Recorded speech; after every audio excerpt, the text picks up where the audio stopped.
Hello student, आप सभी का एमडी टेक्निकल क्लासेज में बहुत बहुत स्वागत है।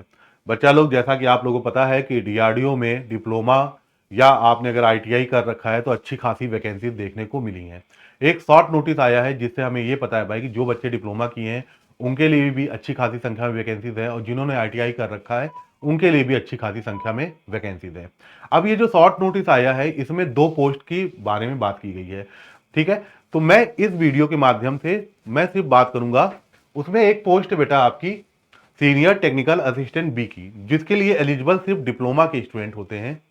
तो उन्हीं के लिए इस वीडियो में बात करूंगा। फिर किसी वीडियो में मैं जो बच्चे आईटीआई के हैं जो कि टेक्नीशियंस ए के पोस्ट के लिए एलिजिबल हैं उनका मैं लेके आऊंगा। तो इस वीडियो में मैं बात करूंगा बेटा जॉब प्रोफाइल, मतलब आपका करना क्या है, अगर नौकरी मिल गई तो वहां आपको करना क्या होगा, ये सारी बातें हम देखेंगे। सैलरी देखेंगे क्या बनती भाई, और फिर देखेंगे हम लोग कि इसमें प्रमोशन का क्या सिस्टम है। देखिए, डीआरडीओ में नौकरी करना एक अपने आप में गर्व की बात है। अब डीआरडीओ एक ऐसी ऑर्गेनाइजेशन है जो डिफेंस से रिलेटेड जितने भी गैजेट्स हैं, जितने भी जरूरी आपके एयरक्राफ्ट हैं, जितने भी मिसाइल्स हैं, है ना, जितने भी आपके कह लीजिए स्मॉल एक्सप्लोसिव जैसे हैंड ग्रेनेड हो गए, है ना, मशीनें हो गई, ये सबको ये क्या करती है भाई, इनकी टेस्टिंग करती है, इनको मैन्युफैक्चरिंग करती है। तो इनमें अगर आप इस पोस्ट पे जा रहे हैं, किस पोस्ट पे, एसटीए बी पे, तो आपको क्या करना होगा। ठीक है, तो बिना आपका समय गवाए हम आप ये वीडियो को स्टार्ट करते हैं।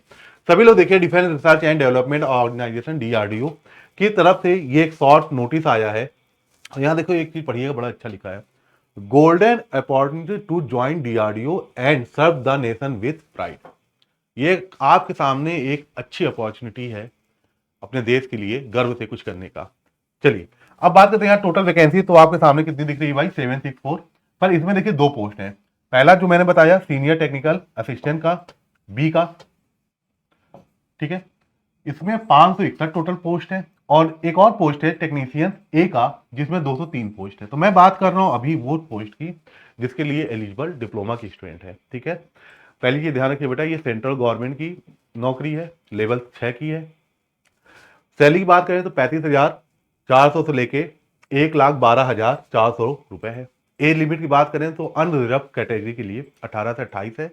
और जो बच्चे क्या कहते हैं, चूंकि सेंट्रल गवर्नमेंट की है तो गवर्नमेंट के नॉर्म्स के अकॉर्डिंग जो एज में रिलैक्सेशन मिलता है वो ओबीसी एससी एसटी जो मिलता है वो मिलेगा ही मिलेगा। ठीक है, चलिए अब मैं काम की बात करता हूं। यहां पर पहले बात ध्यान सुनना बेटा। अच्छा, ये अब मैं जो डिटेल आपके सामने ले जा रहा हूं, ये डिटेल इससे पहले जो सितंबर 10 आई थी, है ना, 2022 में, आज से 3 साल पहले, तो उसके जो फुल नोटिस आया था उसके बिहाफ पे मैं ये बता रहा हूं कि इस बार भी ऐसा होगा या हो सकता है। ठीक है, अभी इसकी पूरी डिटेल नोटिस तो नहीं आई है, पर चूंकि सितंबर 10 का हमारे पास है तो हम उससे अंदाजा बड़े आसानी से लगा सकते हैं, इसमें कोई रॉकेट साइंस भी नहीं है। ठीक, तो देखिए भाई, सिलेक्शन प्रोसेस की बात करें किस पोस्ट के लिए, तो एसटीए बी के लिए आपके यहां पर 2 स्टेज है। पहला स्टेज है बेटा आपका सीबीटी 1, जिसमें सिर्फ और सिर्फ नॉन टेक्निकल के क्वेश्चन आएंगे, ये स्क्रीनिंग नेचर का होगा। और फिर होता है आपका सीबीटी 2, सेकेंड स्टेज, जिससे आपकी मेरिट बनती है और यहां पास आपसे पूछे जाते हैं टेक्निकल के क्वेश्चन। ठीक है, अब कितने क्वेश्चन आते हैं, लगभग मेरे ख्याल से सीबीटी 1 में 120 और इसमें 100 आते हैं सीबीटी 2 में। इसका मैं अलग से वीडियो बना रखा हूं, उसको आप देख लीजिएगा। अब यहां पर बात करते हैं, देखिए एसटीए बी की लेवल 6 की सेंट्रल गवर्नमेंट की नौकरी भाई, ये है 35,400 से लेके 1,12,400 तक इसका क्या है, सैलरी है, पे स्केल है। यहां पर एक सैलरी सिर्फ आपको दिखाई गई है किसी एक कैंडिडेट की, आपके सामने है, उसने जस्ट ज्वाइन किया है, ज्वाइनिंग टाइम का है ना। तो उस वक्त यहां पर देखिए, तो बेसिक पे 35,400, डीए, एचआरए, टीए, ये सब मिला के लगभग लगभग ये अमाउंट आ रहा है 50,000 तक। लगभग कितना आ रहा है, 50,000 तक। यानी कि अगर आप एसटीए बी में सिलेक्ट हो गए तो ट्रेनिंग के दौरान ही आपको लगभग कितना रुपए मिलेगा, मान के लिए मोटा मोटा कि 50 से 52,000 रुपए तक आप आसानी से पाएंगे। इसी 7 पे कमीशन के अकॉर्डिंग बता रहा हूं। 8 पे कमीशन के बाद तो आप उसका अंदाजा लगा लीजिएगा, मैं 7 पे कमीशन के अकॉर्डिंग बता रहा हूं। ठीक है, ये है पूरे साल सैलरी की कहानी। इसमें सिर्फ ऐसा नहीं, आप सभी को पता है बेटा, चूंकि ये सेंट्रल गवर्नमेंट की नौकरी है, या ऐसे भी बेटा स्टेट गवर्नमेंट की भी नौकरी है, तो सिर्फ ऐसा तो नहीं कि बेसिक पे ही मिलता है, आपको डिफरेंट टाइप के अलाउंसेस उपलब्ध होते हैं। तो वो सब ऐड होके मोटा मोटा मानिए कि 50 से 55 तक आपका ये सैलरी आएगी। यहां पर देखते हैं जरा। अच्छा, सिर्फ और सिर्फ अकाउंट में पैसे आना ही है क्या, नहीं बेटा, अगर आप कभी भी डीआरडीओ के किसी सिटी में गए होंगे, कहीं से इनके सेंटर पे गए होंगे, तो आपको बाहर से ही देखने में लगता होगा कि यार अंदर कितनी अच्छी सिस्टम है, अरेंजमेंट कितने अच्छे हैं, है ना, बहुत सी फैसिलिटीज मिलती हैं अगर वहां आप जॉब करोगे। तो जैसे चिल्ड्रन एजुकेशनल अलाउंसेस, बच्चों को पढ़ाने लिखाने का भी बेटा इसमें आपको अलाउंस मिलेंगे।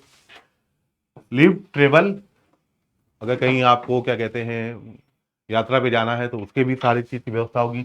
मेडिकल फैसिलिटीज भी होगी भैया, डीडीए भी होगा, कैंटीन से कार्ड भी मिलेगा, सीजीएसएस कार्ड भी होगा आपके पास, अदर टाइप के अलाउंस। मतलब काफी अच्छी, काफी, ये तो प्राउड वाली, गर्व वाली नौकरी भाई। दूसरा, इसमें फैसिलिटीज और पर्क बहुत अच्छे हैं। पैसे तो हैं ही आपके, साथ ही साथ जो एडिशनल फैसिलिटीज हैं वो भी काफी उम्दा है। नेक्स्ट बात करते हैं यहाँ पास। अब अच्छा, ये इस पेज को थोड़ा आराम समझिएगा। एसटीए बी में अगर आप देखो, अगर आप सिलेक्टेड हो गए तो आपकी पहली जो पोस्ट होगा वो क्या होगा, एसटीए बी। यहां पर देखिए, जब आप सेलेक्ट हो रहे हो तो आपकी पहली जो पोस्ट है, ध्यान सुनिएगा, आप एंट्री जो हुए किस पोस्ट में एंट्री कर रहे हो, एसटीए बी के। कौन सा लेवल है, 6। बेसिक पे कितना है, 35,400। और ये है बेटा ग्रुप बी की नॉन गैजेटेड नॉन मिनिस्ट्रियल, ये है आपकी इस वक्त ये पोस्ट। अब 5 साल बाद, मोटा मोटा बोलता हूं 5 साल, देखिए इसरो चाहे ये डीआरडीओ, ठीक है ना, लगभग इनमें जो क्या कहते हैं प्रमोशन का है वो 4 साल इसरो का है, और लगभग 4 से 5 साल डीआरडीओ में। मतलब मोटा मोटा ये बोला जाता है कि भाई 3 से लेकर 5 साल के बीच में आपका प्रमोशन देखने को मिलता है। बहरहाल मैं 5 साल लेके चलूं तो आप एंट्री तो करोगे एसटीए बी के पोस्ट से। 5 साल अगर आपने नौकरी कर लिया तो अब आप पहुंच जाओगे टेक्निकल ऑफिसर ए के पोस्ट पे। अब आपका लेवल 7 हो जाएगा, बेसिक पे बढ़ के हो जाएगा 44,900। और यहां पर देखिए तो अभी भी आप group B gazetted non ministerial रहेंगे, इस चीज का ध्यान रखिएगा, ठीक है। अच्छा, अब बात करते हैं यहां पास। अब इसके बाद आपका प्रमोशन कब होगा, तो फिर से वही 4 से 5 साल बाद यहां पास आप आए तो अब आप बनेंगे टेक्निकल ऑफिसर बी, और ये लेवल 10 की है। 56,100 रुपए इसमें क्या होगा, इसका बेसिक पे होगा। और यहां पर कैटेगरी की बात करें तो ये ग्रुप ए की नौकरी रहेगी भाई, गेस्टेड रहेगी और नॉन मिनिस्ट्रियल रहेगा, यहां तक कोई दिक्कत नहीं। अब फिर अगला प्रमोशन जो होगा वो भी मोटा मोटा माने तो 5 साल बाद होगा। अब आप बनेंगे टेक्निकल ऑफिसर सी, यहां पर लेवल 11 हो जाएगा, और 67,700 आपकी क्या हो जाएगी भाई, बेसिक पे। और गेस्ट ग्रुप ए की आपकी नौकरी रहेगी, और गेस्टेड रहेंगे और नॉन मिनिस्ट्रियल रहेंगे, ठीक है। और लास्ट जो फाइनली आप कहां तक जा सकते हैं, तो 5 साल के बाद बेटा फिर आप बन जाएंगे technical officer D, level 12, 68,800, group A की, गेस्टेड रहेंगे, नॉन मिनिस्ट्रियल। ये है पूरा इसका प्रमोशन का लेखा जोखा। मतलब कह सकते हैं 4 से 5 साल में आपको प्रमोशन का मौका मिलता है। पर यहां पर रुकिएगा, एक चीज मैं और बता दूं, जब आप टेक्निकल ऑफिसर से टेक्निकल ऑफिसर ए से टेक्निकल ऑफिसर बी पे आएंगे, जब यहां से मैं इसको कलर चेंज कर लूं जिससे आपको क्लियर रहे। देखिए, जब एंट्री किया एसटीए बी में, टेक्निकल ऑफिसर ए में आने में कोई दिक्कत नहीं, 5 साल बाद आपको प्रमोशन होगा, आप आ जाएंगे। लेकिन जब टेक्निकल ऑफिसर ए के बाद टेक्निकल ऑफिसर बी की बारी आएगी, है ना, टेक्निकल ऑफिसर बी पे आने के लिए आपके पास, अगर आप डिप्लोमा की हैं तो आपके पास बीटेक या बीई की डिग्री हो जानी चाहिए। अगर आप बीएससी के हैं तो आपके पास एमएससी की डिग्री हो जानी चाहिए। अब आप कहोगे सर जी नौकरी करेंगे तो कैसे हमारे पास डिग्री आएंगी, तो बेटा पार्ट टाइम उसमें आपको फैसिलिटी दी जाती है। आप चाहोगे तो बीटेक, और अगर आप साइंस के हैं तो एमएससी कर सकते हैं, ठीक है। उसके बाद ये सारी चीजें स्टार्ट हो जाएंगी। तो ये पूरा ब्यौरा है आपके प्रमोशन का। अब बात करते हैं काम क्या करना पड़ेगा। पहली बात ध्यान सुनिए, जब आप एंट्री कर रहे हो तो आपकी पोस्ट क्या है, एसटीए बी। पूरा ध्यान से पढ़िए, क्या है, ST senior technical assistant B. तो आप असिस्टेंट हैं किसके, किसी साइंटिस्ट के ही आप अंतर्गत कार्य करेंगे। तो आपको काम क्या करना है, डीआरडीओ में आपका कार्य प्रोफाइल अलग अलग लोकेशन के अनुसार बदलता है। मैंने क्या बताया था बेटा, डीआरडीओ जो ऑर्गेनाइजेशन है वो डिफेंस से रिलेटेड बहुत सी चीजें बनाती हैं, जैसे फाइटर एयरक्राफ्ट, लड़ाकू विमान हो गए, मिसाइल्स हो गई, ठीक है, ये दोनों अलग चीजें हो गई, है ना। तो इनका काम करने की जगह भी अलग अलग होगी। ऐसे ही जैसे हैंड ग्रेनेड हो गया, स्मॉल एक्सप्लोजिव, है ना, विस्फोटक, वो ये बनाते हैं। अभी आपने देखा ब्रह्मोस मिसाइल का भी देखा होगा आपने एक वीडियो, है ना। और जितने भी और भी बेटा, जैसे रडार हो गए, सेंसर हो गए, है ना, नाइट विजन ग्लासेस हो गए, जितने भी इक्विपमेंट की रिक्वायरमेंट होती है डिफेंस से रिलेटेड, वो सभी के ये कुछ हद तक मैन्युफैक्चरिंग करते हैं, मास प्रोडक्शन नहीं करते हैं, ये ध्यान रखिएगा। डीआरडीओ टेस्टिंग पे और प्लानिंग पे फोकस करता है, रिसर्च पे फोकस करता है। मास प्रोडक्शन के लिए फिर ये किसी से प्राइवेट फ्रीक्वेंसी से अपना कनेक्शन कर लेते हैं, वो सब बात बाद में। आप अपना काम सुनिएगा। तो आप डिपेंड करता है कि आपका लोकेशन किस लोकेशन पे। अगर भाई फाइटर एयरक्राफ्ट की वहां उस डीआरडीओ के सेंटर पे फाइटर एयरक्राफ्ट पे वर्क चल रहा तो आपका वो काम होगा, है ना। मिसाइल पे वर्क चल रहा तो उस हिसाब से काम होगा। फिर एक एसटीए के रूप में आपको अपने रिपोर्टिंग साइंटिस्ट द्वारा दिए गए सभी कार्य को पूरा करना होगा। इसका मतलब आपसे मतलब आप किसी ना किसी साइंटिस्ट से एसोसिएटेड रहेंगे, और वो जो भी वर्क कर रहे होंगे आपका काम है उनको सपोर्ट करना। मोटा मोटा आप समझ रहे हैं क्या करना है, चाहे वो तकनीकी कार्य हो या सिर्फ कागजी। अब आप सपोर्ट अपने अपने जो सीनियर साइंटिस्ट हैं, अब आप उनको सपोर्ट किस तरीके से कर सकते हैं। या तो हो सकता है कुछ टेक्निकल वर्क या टेक्निकल टास्क आप ही परफॉर्म करोगे, आप ही टेस्ट करके उनका सपोर्ट कर सकते हो। या आप बेटा कागजी कार्रवाई यानी पेपर वर्क, डॉक्यूमेंट करना, ये सब करना है ना, डॉक्यूमेंट का, या कह लीजिए कुछ वो बनाना, पूरा हिसाब किताब, है ना, वो सारा काम कोई भी आपका पेपर वर्क से रिलेटेड हो सकता है। ठीक है, अगली बात करते हैं।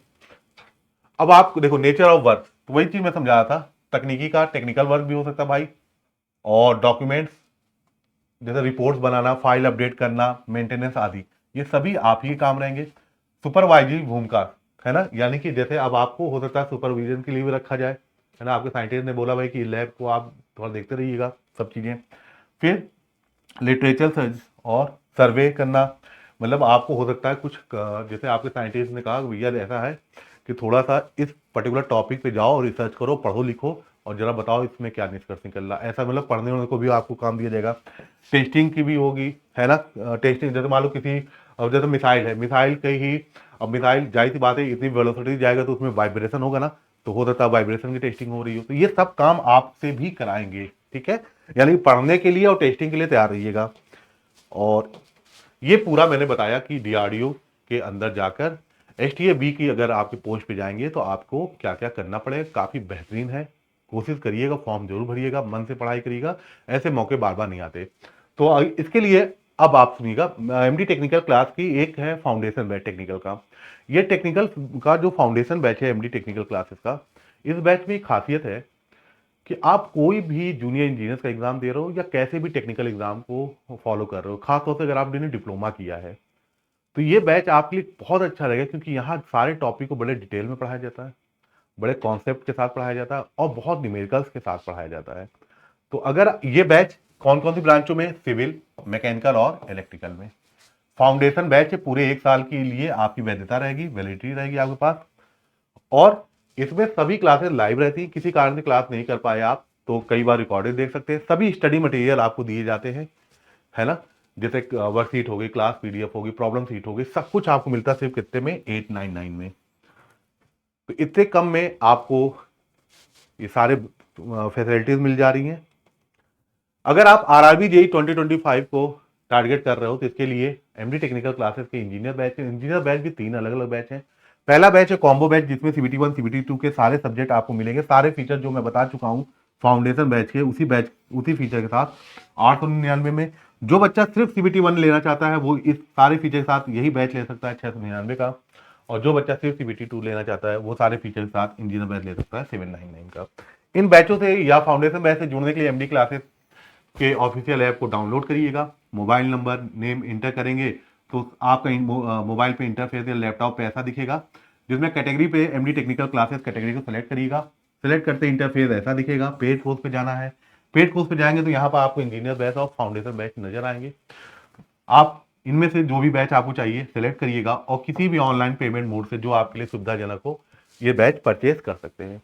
ज्यादा जानकारी के लिए आप @JEE एग्जाम टेलीग्राम चैनल पर जुड़िए, सारे भी लेटेस्ट अपडेट इसी पे किए जाते हैं। आप तो ये सारी बातें हैं, और इससे रिलेटेड और भी चीजें मैं आगे की वीडियो में लेके आऊंगा। Thank you very much.